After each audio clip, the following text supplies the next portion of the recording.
Ladies, please give a warm welcome to Arianna Huffington. Well, first of all, I want to say that I'm absolutely thrilled to be here with a group full of amazing professional women, caring for you, the people who work for you as human beings, not just as people producing things, is key. You know, that's the kind of collaborative atmosphere that is very important, that we women are so much better at creating. You know, getting away from the sort of competitive, tough, burnout world that we've inherited from men. We basically have to go in and change that world. This is what is different for me. This is the third women's revolution. You know, the first one was the suffragettes and getting the vote.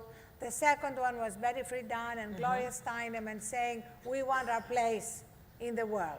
And the third women's revolution is, we want to change the world. You know, Lehman Brothers. If Lehman Brothers was Lehman Brothers and Sisters, they might still be around today.